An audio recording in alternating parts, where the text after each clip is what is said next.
In a quiet village surrounded by wide fields and red soil, there lived a small boy named Daniel. Every morning before the sun stretched across the sky, Daniel was already awake. Not because he wanted to play, not because he was forced, but because he chose to help his father.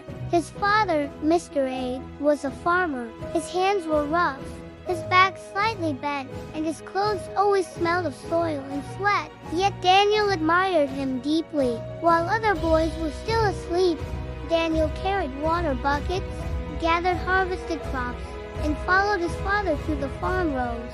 He learned how to plant, he learned how to weed, he learned how to wait patiently for harvest. But Daniel had something else growing inside him, a dream. The voice in the field whenever his father rested under the mango tree. Daniel would sing. He sang while watering crops.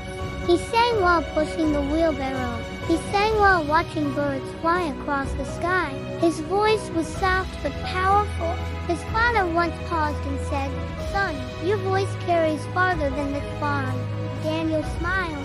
He didn't fully understand those words yet, but he felt them. School begins when Daniel finally started school. Things changed. His uniform was old and slightly faded. His sandals were worn. Sometimes he arrived late because he had to finish morning chores. The other children noticed. They laughed. "Farmer boy, go back to your farm. Why are your hands always dirty?" Daniel would simply smile. He never fought them. He never argued. Instead, he hummed quietly to himself, because he knew something they didn't, a secret vision every night before sleeping. Daniel imagined something different. He imagined standing on a big stage, bright lights shining, people clapping, crowds singing along with him. He imagined buying his father a new tractor, a bigger farm, a house with painted walls. He imagined his father resting, no more bending, no more struggling. That vision was stronger than the laughter. The school talent show day, the school announced a talent show. Students could dance, act, or sing. The same children who mocked Daniel were excited to perform. Daniel's heart beat fast. This was his moment. But fear whispered, what if they laugh again? Then he remembered his father's words. Your voice carries farther than this farm. He signed up. The turning point in the day of the show, the hall was noisy. When Daniel's name was called, some students giggled. "Farmer boy is singing." Someone shouted. He stepped onto the stage anyway. The microphone trembled in his hand. Then he closed his eyes and sang, not softly, not timidly, but with every early morning, every drop of sweat, every insult, every dream. The room became silent. Teachers stared. Students froze. His voice filled the hall like sunlight filling the sky. When he finished, there was a pause, then thunderous applause. The same children who laughed were now standing, clapping, cheering. After the applause, Daniel didn't feel proud in a boastful way.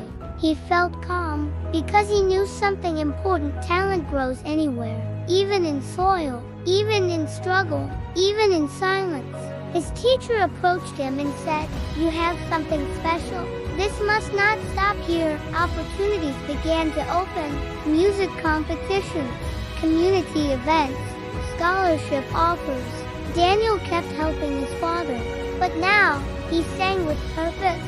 Years passed. Daniel's voice traveled beyond the village, beyond the state, beyond the country. He became known not just as a singer, but as the boy who rose from the farm. At his first major concert, he invited his father on stage.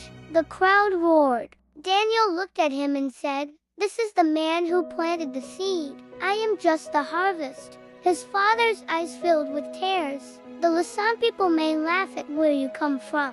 They may mock your clothes, your background, your struggle, but they cannot laugh away your vision. If you keep working, if you keep believing, if you keep singing your song, one day, they will listen.